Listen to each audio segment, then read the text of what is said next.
Okay, my friend. So this is Lou Martin. My YouTube channel is called Awakened Spirits Network, where I have the pleasure and the joy of chatting with lovely people like my new friend here, Heart of Lemuria, also known as Tanya. No second names. Tanya, how are you, my friend? I'm good. I'm great. Thank you. Yeah, it's lovely to see you. You too, my dear. Tanya and I had an existential crisis about lighting, but we've managed to figure it out with Tom's help. So thank God we're in good shape. So Yeah, I'm just slightly glowing. yes, which is appropriate. That's all I ask for. Radiant. Yes, I want my guests glowing, absolutely. By the end, if not the beginning, at least. Yes. So Tanya, I've been channeling for years. Tell me about your experience with opening to channel, and you do. I'm so thrilled to connect with you. Your work is just tremendously deep. And I was saying earlier, I read your piece about overcoming fear and the importance of that. So I'm really excited. You have, you know, a real natural gift and a deep commitment, and it comes through in all your work. So I just want to celebrate you, my friend, and say Thank thank you for you. all you've done. Thank you. Thank you. Yeah. So the channeling bit itself, the conscious channeling, is relatively new to my whole journey. But I always used to channel through a healing. I was doing healing from quite a young age, sort of 20s. And that's really how that started. I would say that when I was born, I remember being born into source consciousness, and I remember the Wow, light and the love, and everything was there. So wow, it was something that was just always in my memory, even though I lost that continual connection, through exposure to the world and, all the systems that we get kind of funneled into. sure. That's amazing. What you've said already is incredible. Yes, it was. I mean, I think I remember before birth as well, and I remember saying to my mother at some point when as soon as I could speak that I remembered being born, and it really freaked her out.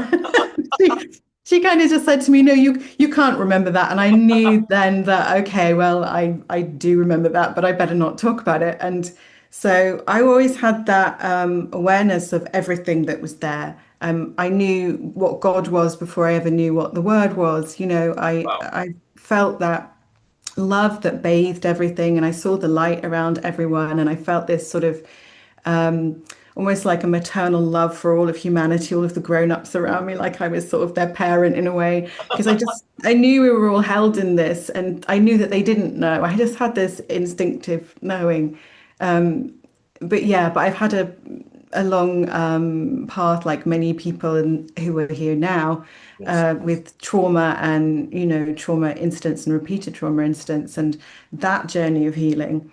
yes. So it took me away from that connection for a period of time, and then I really reconnected with it in my mid-20s after the birth of my daughter, and in quite extreme circumstances, as I do think we have these catalytic events, Sure. often very traumatic events. And the ones that have always helped me to come back to that awareness have been almost like near-death experiences. Wow.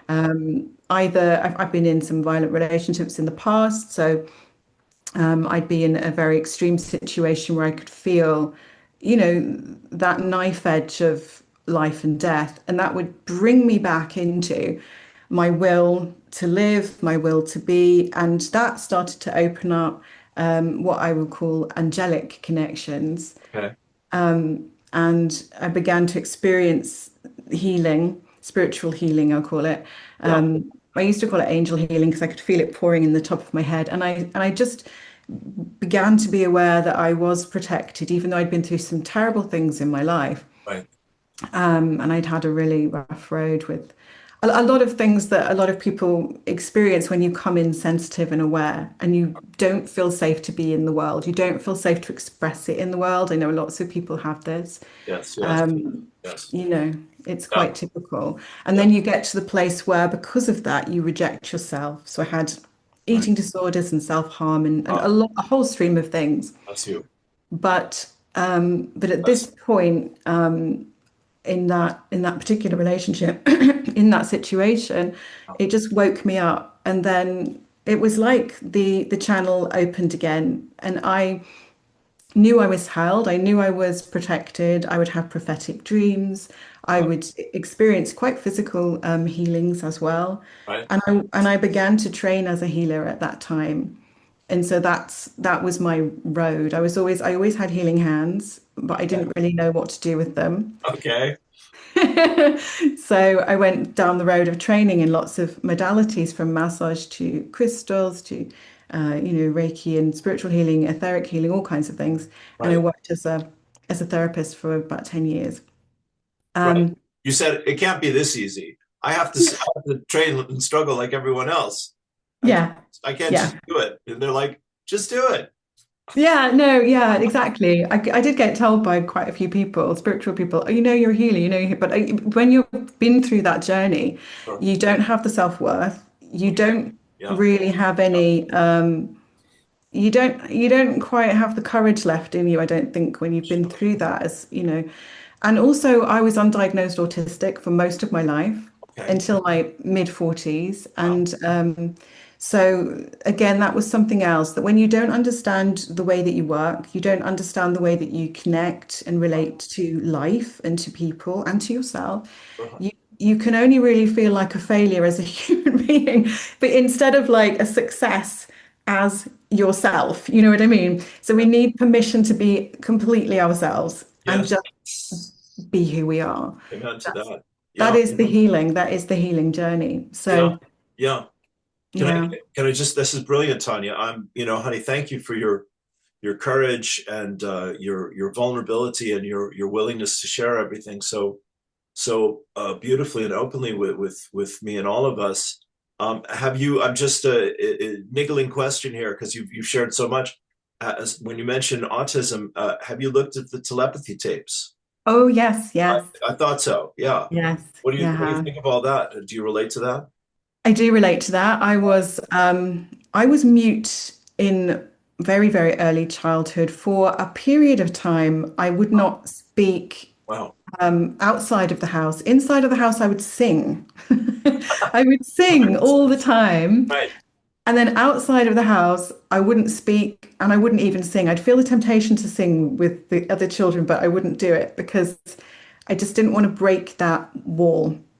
It was almost like, and it's not, when I say I didn't want to, it's not as simple as that. It's not just I don't really feel like it. It's like it really feels wrong. It really feels like such an effort to kind of come out from this inner world where I know everything is good and everything is connected, to Mhm. then sort of almost dumb it down to the level where I have to use these awkward kind of building blocks of words and body language Yeah. and things that would it just distort it for me. It felt so painful. Sure. So yeah, I recognize that mute, that struggle with talking and the world inside. Yeah, Yes. Yes. yeah. Wow. This, you're the gift that keeps on giving, my friend. This just gets better and better and more exciting. Um, yeah, well, take it wherever you like. I'm fascinated to learn about how did how did you come to call your channeling, or how was your channeling called Heart of Lemuria? Ah, so yeah. So moving on through the all of the lessons and all of the trauma healing and everything. There were a couple of real catalysts in my life for expansion. One was meeting my husband, coming into that divine union relationship, learning trust, and doing the work together as a group, Beautiful. the service work. And then the other was my brother died a few years ago, quite suddenly. Sorry. Well, I say suddenly, it was about 14 months, but it was a very sort of unexpected diagnosis of a brain tumor. Okay. And it was in a very difficult, period of time. It was the COVID times, and I was going through a very difficult time as well as a family carer and having to support someone else who's very close to me. And Yes. so it was just a very, very difficult period of time. But after he passed, I almost had this sort of existentialist like crisis, but also this big breakthrough where I felt that that relationship was so important to me. It was the one, he was also undiagnosed autistic, and we had this sort of telepathy, inner understanding, and he was the person I felt really understood me the most. Right. So when he passed, I really felt that, that relationship was always going to continue. Us as souls was always going to continue. And it just expanded me out to hold that. And I've had, interactions with him since. And Good. and also as that happened, I also had that thing you get sometimes when you've lost someone from this life Yeah. and you kind of get a little bit tired and fed up with the kind of the old structures and maybe the way you've been doing things or the things you just haven't examined and you lose your patience a little bit and you're like, I'm just not going to do this anymore. I'm going to just break free of this thing. Yes. And the thing for me that I broke free from was I have always appreciated spiritual places and spaces. And I had a period of time where I would go into different retreats and I would Right. go to the church, the local church here, which is quite Celtic and quite lovely, and the Catholic church as well, because I love the Mary connection.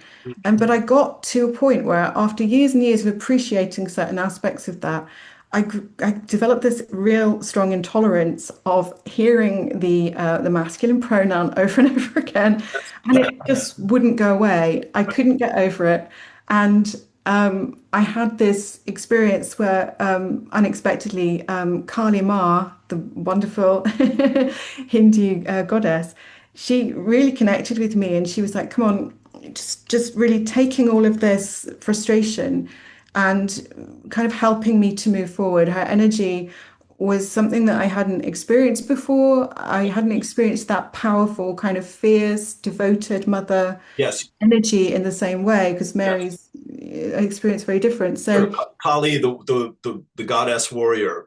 right, Yeah. right, Okay. exactly. Yeah. Yes, she's The necklace of skulls around her. yes, Yeah. exactly, Okay. exactly. Yeah. I got it. Yeah. I had a few sort of meditations with her and she just like literally Yeah. would just say, just give me everything. I'm just going to take it and transmute it. And it was just such a love. It's almost like a sacrificial love in a way, but she can handle it. She's very powerful. And Yes. just to release all of that frustration, and to feel that kind of powerful feminine love, mother energy as well. Yeah. It just really moved me, and it kind of unlocked something in me. And then I was like, I just refuse to be trying to, kind of fit into these forms. Not that I ever really tried to fit, but I tried to flow into them a little bit and not make too many waves. And I just decided I just want to expand beyond it all. Good.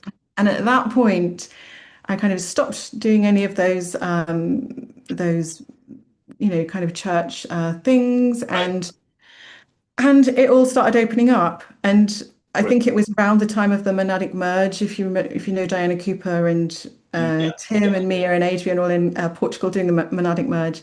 And all of that was kind of the same sort of period of time. I had been channeling with the Pleiadian healing team and the Arcturian healing team before that, but it just kept opening up. Right. And I think it was just that decision to just let everything expand beyond myself to Yes. Yes.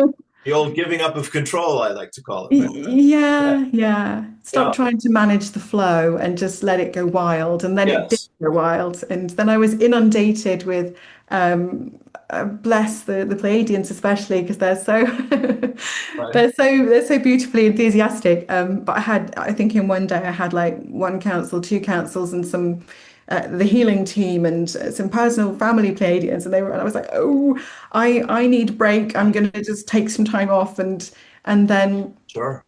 so I needed to get my head around it, and Yeah. then did a lot of grounding into the earth and working with the earth plane, and I came back and I said, look, I'm going to create this space where I will connect with you and I will open, whoever wants to come to work with me, I will open to that. I'm not going to be going and saying you or you or you. I always open to whatever is in the highest. Bless you. But I'm going to do it in my way. I'm going to do it Yeah. with boundaries and we're going to do it like that. And when I decided to do that is kind of when I decided that I would start the page on Facebook, which to then just allow that to be shared because I felt like Yeah. this is not just for me. These channelings are not just for me, and Right? I feel like a sort of duty is maybe too strong word, but something like that. It's like Right. it's just kind of a little bit wasted, just me having these. More people can do more with it. Well, So I'm I one of them, so I'm very grateful to you, my friend. Yeah. So I Yeah. started that, but the reason it's called Heart of Lemuria is Oh, because at the same time as the galactic connections came online, my memories of Lemuria also came online because I had never before really thought too much about Lemuria. I knew about it. I hadn't really had any particular feelings about it. And I feel that a lot of people now are just, they might not have even had this before, and it's now the time that they're awakening.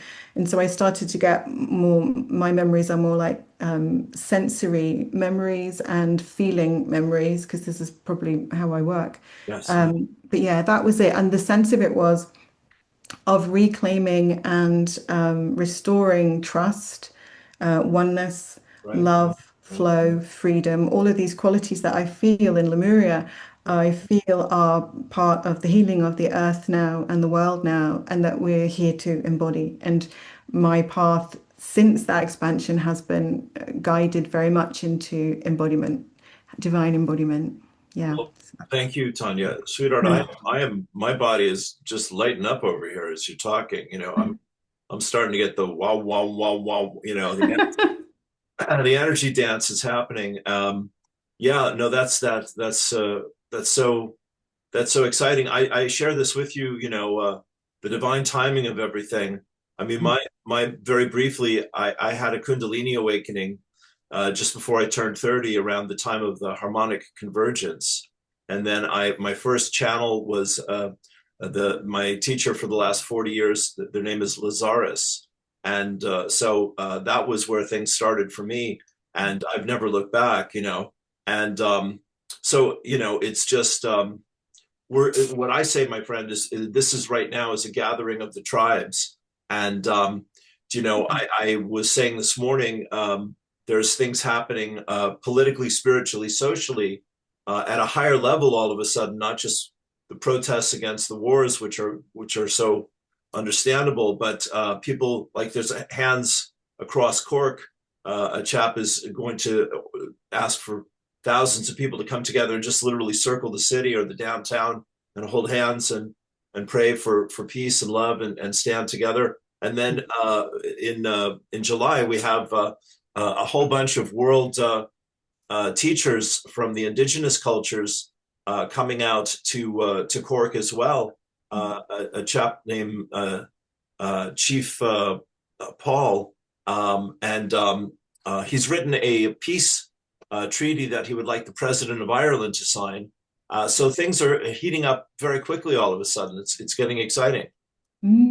Beautiful. Yes, yes. Yeah. It is. It's very much for me. It feels like this last year and a half, maybe 2 years, Mm, everything's been moving into co-creation. And I mean that with our bodies, with our own health, like coming into self-healing and being able to co-create health with our bodies, right. with nature, with the nature realms. Connecting more deeply and profoundly and recognizing, nature beings as our teachers as well and co-creators and the galactic, families and just with each other. So it's like, I do feel that just that connection, like you said, the gathering is happening. I feel like we're coming together in almost like little co-creative energy bundles. Even if we don't actively work together, I feel like our energies are moving into each other's spheres a little bit more, and we're cohering the energy together into these little kind of bundles where we can just be amplified in a way. Group Yes. work is so fantastic. Yeah. Yes. Well, so I'm going to just put this out there to you, my friend. I've been getting the message to do something online for the solstice, Oh and yeah. you'd be very welcome. And I was saying this to my buddy David Maria, and there was another. So because I've been doing these interviews, which I absolutely love and adore, because it's a great way to meet people and to share share the wealth and the wisdom as we're doing here. But Mm. yeah, so just that's coming up for me today as well. Mm. That we might do something around the solstice, which I believe this year is on the on the 20th of June. Yeah. So anyway, have a thought about that if you would. Yeah. The other thing, thank you so much. The other thing is, I went straight through the telepathy tapes in like one or two sittings because I was just absolutely so excited. I love Kai Dickens' energy. I think this is the perfect person to help this get out to the world and help people understand. So what I want to ask you, my dear, is that they talk about going to the hill, and there's a very deep sense of tremendous spiritual wisdom that you yourself, I'm happy to say, and other people that I met, I consider this the level of mastership. That there's so much clarity and so much wisdom, coming through you and all these beautiful souls. So, I just feel like this is the next step is coming out into the world, helping people understand this is real and this is available. Mm. So anything you want to say about any of that would be welcome. About the hill, about the Well, yeah, high I mean, deep I'm just like energy. setting the table here. You decide what is interesting with my Okay. blessings. Yeah, that was interesting when I was listening to that about the hill because I don't have memories of the hill, but I do it just rings a bell. It's a strange thing. I Right. mean, I when I was born, there were two things. The first thing that I said was I remember being born. I remember being in this feeling constricted and then wanting to get out. This is what I told my mother, which freaked her out. Yes, And yes, then this rush of experience and coming into life. And then I remember as well distinctly the feeling of the drop in density that happened and feeling what I would now call vaguely depressed immediately because of being in this drop of density.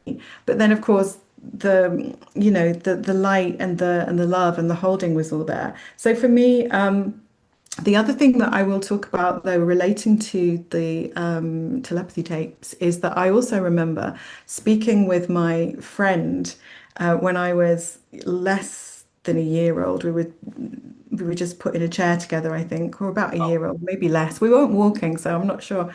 But okay.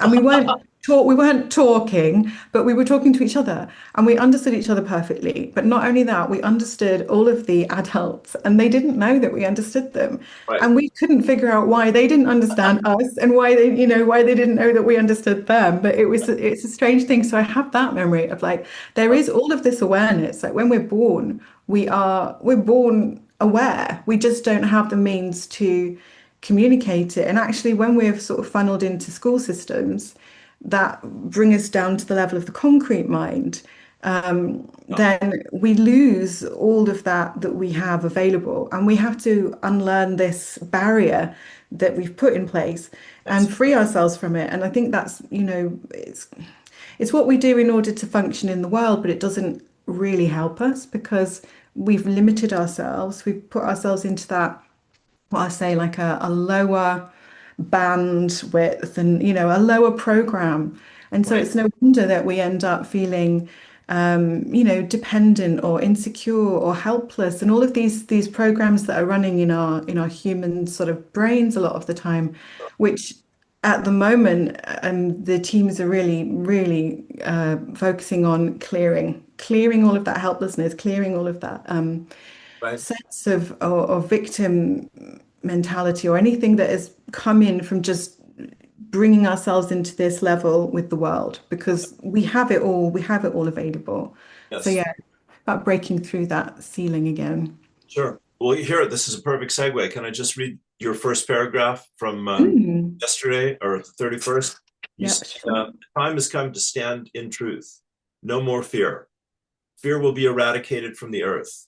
Fear must be cleansed from every one of you. You all have these tendencies from the old programming. It is not your nature to fear, and yet you have been taught to fear. And it has become an infiltration, a distortion, a corruption within your pure blueprint, and it must be rooted out. So that right there, my friend, Yeah. just a breathtaking level of clarity and confidence that this is the truth that you're expressing and not only describing the problem, but offering the solutions in this beautiful channeling. That's the Syrians for you, I think, because I can always tell when the Syrians are channeling because they land everything with such a sense of weight. I Mm. wouldn't say authority, although, Well, it's that works. yeah, no, Yeah, they do. The Syrians, I've been working with the Syrians for the longest, actually. right. Although I didn't channel them first, mentally channel them first, but I've been working with them energetically for a long, long time, decade or more, Wow. and yeah, they are the ones that really hold my energy or that I channel through energetically when I'm holding groups. They just come right in because they know how to set a space. They know how to hold a sort of protected space and hold the energy in the right place. Yes. And so when they speak through the channelings, they do the same thing. Their words land with great weight and precision. And they actually talk about this, I think, in another channeling. I can't remember. Maybe it's the Octurians actually talking about precision. They both are quite precise. Yes. But yeah, the energy of the Syrians is very, very grounded, very I, grounded. I did the Light of Sirius from Lazarus this morning. Ah, One of my meditations, just synchronistically. Lazarus is where I've learned about Sirius and mm. Lemuria and many other aspects of the goddess and many many teachings. Are you familiar at all with Lazarus? Have you heard of them? I've heard of it. I'm not really familiar. I don't read as much because I've got so much Yes, you have sort plenty. of channeling. It's like it's confusing to start reading books again now. Well, yes, bless your heart. I totally respect that. A lot of people, a lot of channels are like that, where they just Yeah. it's a distraction. They don't need it, and it's great if it Yeah. helps you. This kind of thing. Yeah. It's brilliant. Um, let me just read one more paragraph here, the last one, which was so powerful. Mhm. Uh, and we do not bring this message to be harsh. Which is so loving and so gentle. We bring this Mm. message to be honest and clear with you that the consequences you create through accommodating this fear are the consequences that you will live with. And so we bring this clarity to you as a wake up call, as a gentle reminder, and as a loving pointer to the way forward. And we say it with much love, and we send you much light, and we ask you to ponder these words deeply, to breathe into the power that you are, the truth that you are, the light that you are, and to be disciplined in your words, in your actions, in your thoughts, and yes, dear ones, in your feelings.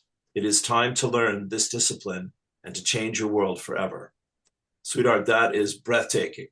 Yeah, That, they're right on the money. The Syrians are so good at being very clear. They're great teachers, I feel, because well, they're so clear. yes, yes, darling, you're no slouch yourself in the translation. No, Yeah. truly. I mean, having channeled a lot, I know great channeling when I hear it, and like, oh yes, yes, yes. Oh, no, but yeah, I think it's because I have that Syrian connection that it comes through very clearly. There are some channelings that when I record them now, I used to write all my channelings, which is why they've always been put forward in a written form, actually. But I've stayed with the written form mostly because I think it gives people time to reflect and, ponder it a bit more. But I now record them, and if you can hear some of my channelings, you can hear how long they wait for me to find the right word to land. It's like they're going through the files and they're like, okay, well, this one will be the right one. And you sometimes just have to wait rather than approximating because Well, yeah. again, sweetheart, I am nothing but grateful over here, and it is really, really deep and powerful. And I mean, this, of course, is what I'm getting as well, to be impeccable and in integrity and, authentic and vulnerable and, just absolutely bring the higher self into every situation and circumstance as often as possible. And keep releasing, forgiving, and letting go of that old ego, and know that we're at the crossroads. Really, is the feeling here. Mhm.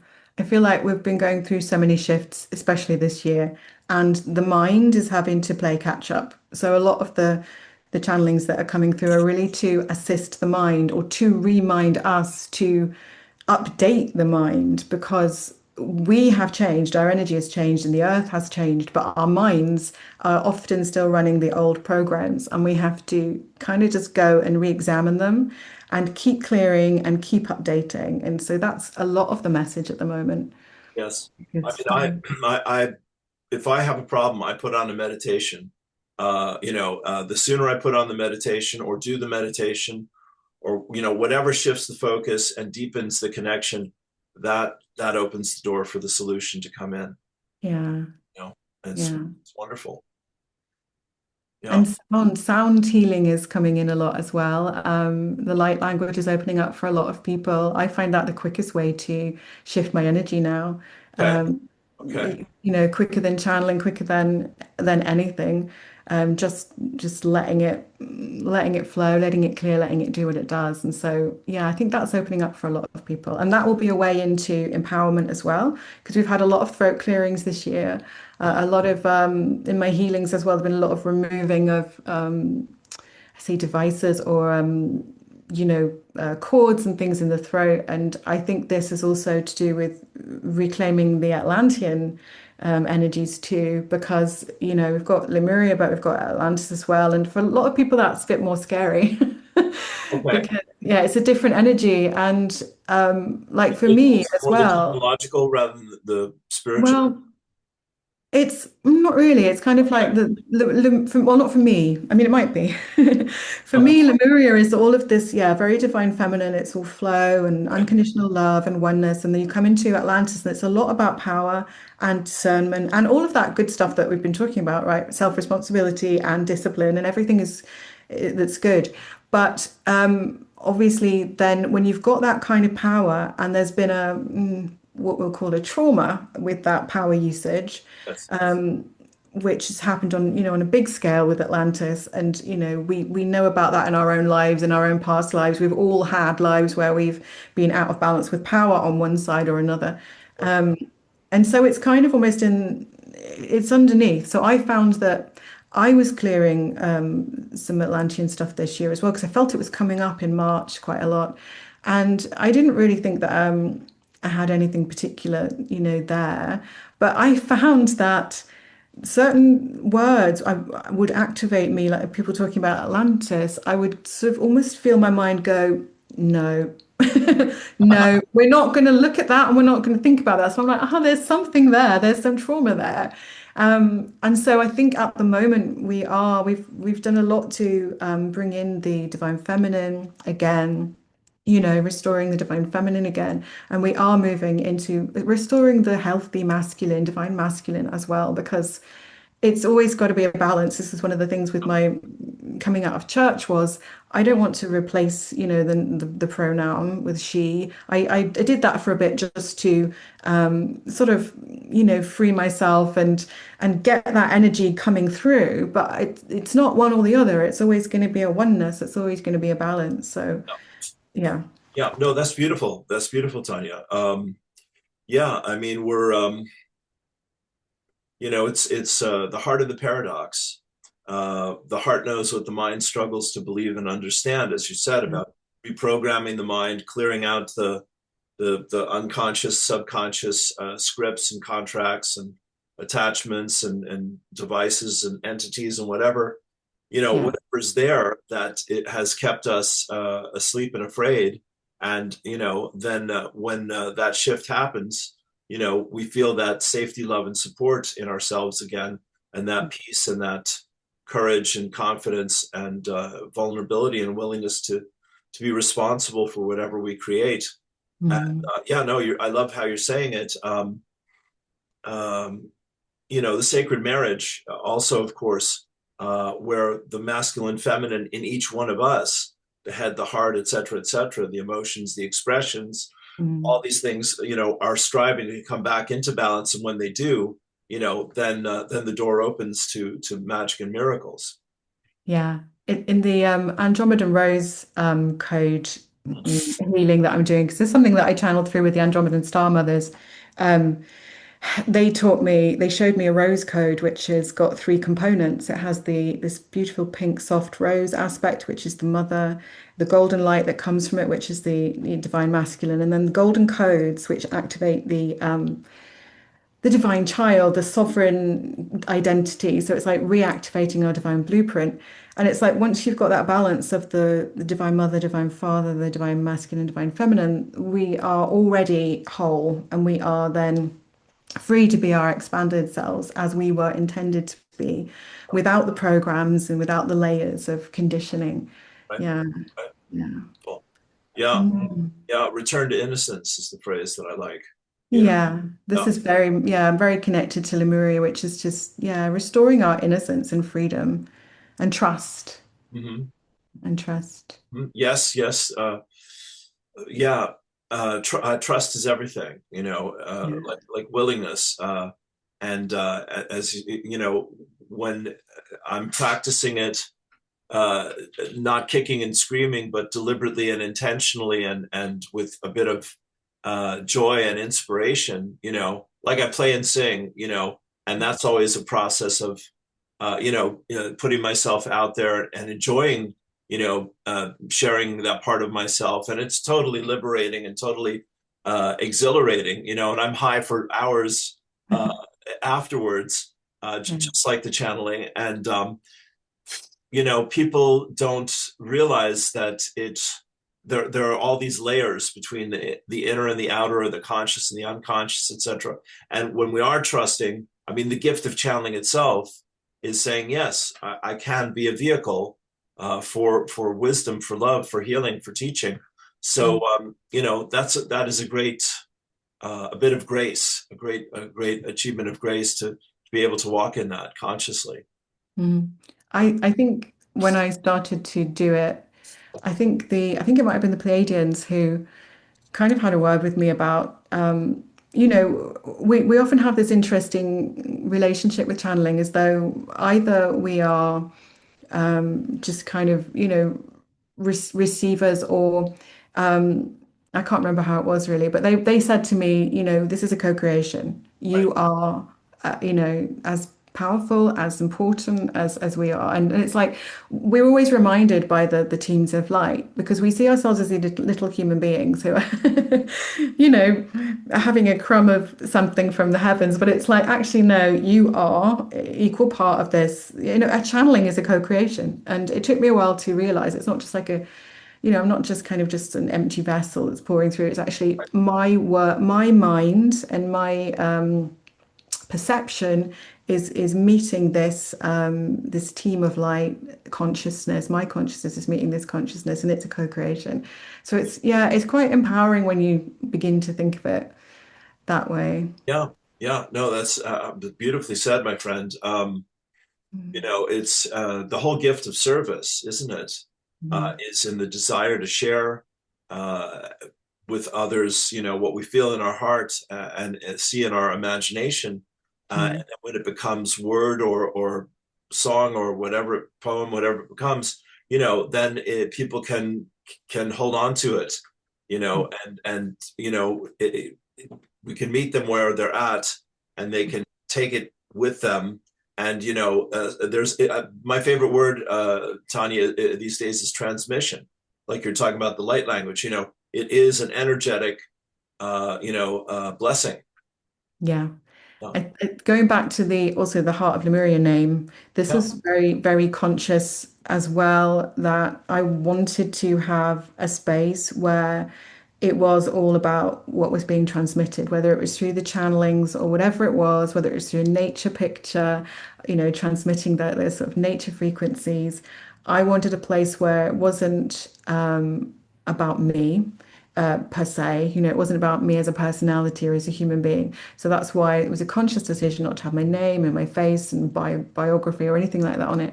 I wanted it also to be the word that you mentioned a little while ago about, creating safety for people to be, to feel safe to expand and be who they are. And that's kind of a seed from Lemuria as well. I wanted to create this space where everyone could come and be and kind of share in these frequencies and vibrations and just be a place where you can attune to it It's not about teaching, really. It's not about trying to heal people or anything like that. It's just about offering a space where we can share these frequencies and the wisdom and the guidance and just attune to these frequencies so that we can begin to embody them because we need to feel safe in order to embody. It's like trauma healing, the stages of trauma healing. You need safety first, Yes. feeling safe and loved. Yes.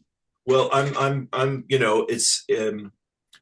it's good that you've come back to trauma, I think, for this conversation here today, because as you said, you personally have overcome, that in your own experience and in your own journey. And I had my challenges. I didn't experience a lot of the abuse and trauma that many of the other teachers that I connect with, like yourself here, have overcome, and I always have just such love and respect, and honestly the feeling of awe, and that's on the level of a soul. You said, yes, I will go through that to get to where I want to get to help people heal themselves in the world. It's a huge commitment. Yeah, I would say that even more than my own trauma healing, the biggest spiritual training that I've had in my life is definitely holding someone else through trauma healing, a family member who I did like about 10 years of real hardcore family caring prior to this period of my life now. And this was after being a holistic therapist and doing all of that healing work. After meeting my husband and going through that particular initiation, this was a really deep piece of work. It was the hardest work I've ever done Wow. on all levels, physically, mentally, emotionally, spiritually. But it was the best training for holding a steady, consistent, loving energy and space, no matter what, no matter what horrors were occurring or like, suffering or experiences were happening, being really, really steady. And it trained me to be that for myself and it trained me to be that for this person. And that alone is, it's energy alchemy, transmutation. But then once you can do that, you can then expand that and do that for more people and more groups, and you can do that for the world.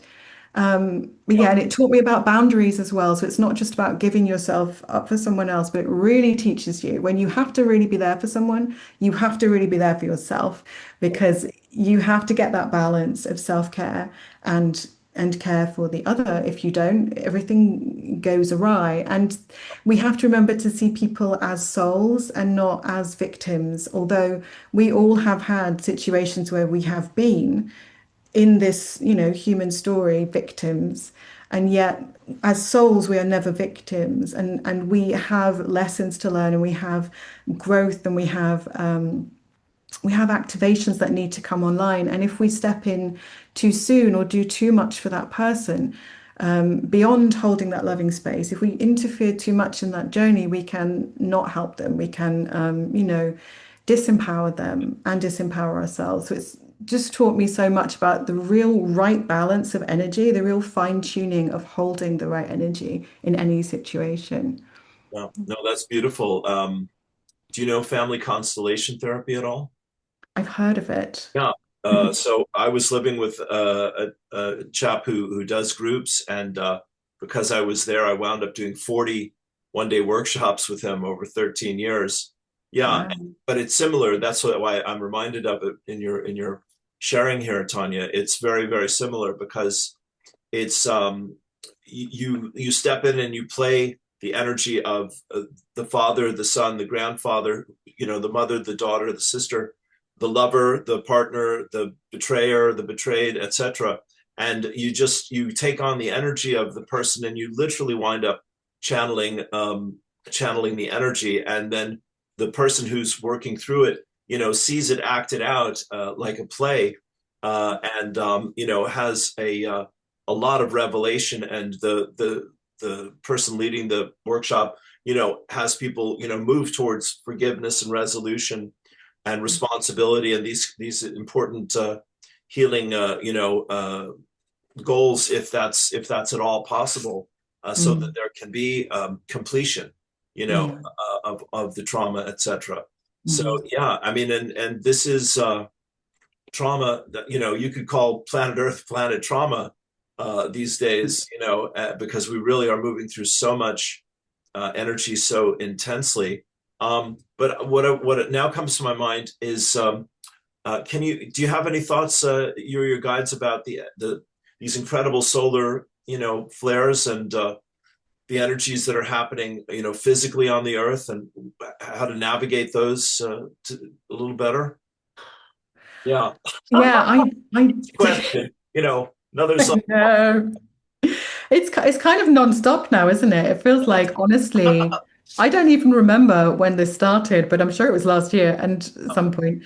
And Yes, it's just been like non-stop astrological weather and solar weather and I know this is, physical stuff, physical changes. My guidance has been around yes, the bodies and the minds are having to update and it's more like I always think of it, the divine blueprint, not as something that we have to achieve or have to activate, as something that we have to uncover. And so it's a lot about releasing.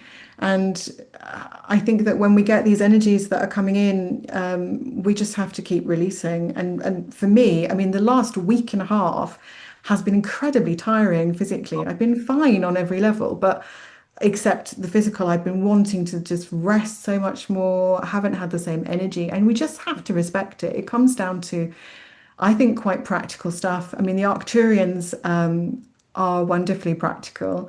They have all this amazing, like, sort of high energy and high technology, but they will always come back to flow. You need to learn to flow. You need to learn to allow flow.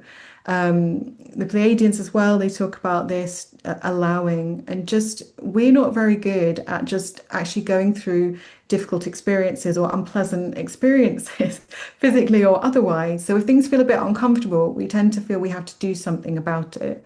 But honestly, a lot of this stuff at the moment is just trying to pass through or just trying to release. And it's knowing what's yours to clear, what's yours to just release, and what is just passing through. Because there's been a lot over the last week and a half that has been coming up with ancestral healing or family healing or child healing, childhood healing, just a lot of almost trying to tidy up loose ends because I feel like we have shifted onto another pathway, and it's almost like we just need to shed a bit more, and we need to just gather up what we need to take forward. And it's quite fast. It's happening quite fast, and so it can feel overwhelming. But it's my husband always said to me when I was going through my worst times, "This is temporary." yeah, And there's nothing wrong. Just because it feels uncomfortable doesn't mean that there's something wrong. It's just a process.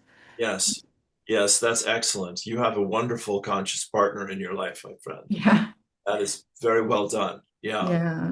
beautiful, beautiful. Yeah. Well, Tanya, I could, of course, just sit here and chat with you all day long, but I want to respect your time and your other commitments here today. Is there anything you would like to leave us with as we come down towards the home stretch of our time together?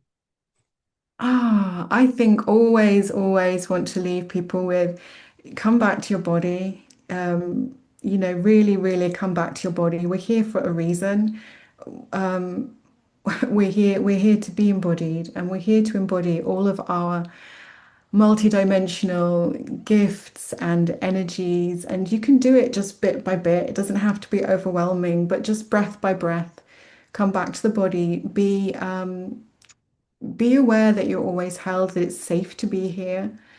And just breath by breath, give yourself permission to be who you are. Because I think that it is always step by step that the galactic teams lead us. They're not showing me like, 10 years from now. I mean, I have a sense of lots of things, but they're always like, this is the work right now. So just step by step, breath by breath, have faith in yourself because you're given everything that you need. You are everything that you need. So, yeah. Sweetheart, could I ask you for a little light language after that A beautiful little blessing? light language. Oh, I will see. It'll probably be Lyran because that's my what comes through naturally. Let's see. Thank you. Iranakushia ya eya sunu mi arakia shunu mi ara kunu ya shunu ya mirakutu ya na shinuku mira mi mira na mira na ye hira soma ya kira no sho asho asho ilarana ya shuma ayakia suma suma suma ea ira sum asum asum. Hmm. Give me a little bit Lemurian at the end, actually. Super. Yeah. It always wants to go into just like, just everything is all right. Let's just calm down that nervous system. My Lyran and Lemurian like to work together. Beautiful. It was beautiful. And Yeah. you're a beautiful soul, my friend. And I'm so grateful to you. Thank you. Thank you. Yeah. Thank you. Thank you so much. It's great to see you at last. Thank you. Wonderful. Well, I hope we'll do this again. I will keep in touch with you about Yeah. solstice. And where do you like to send people to come and work with you?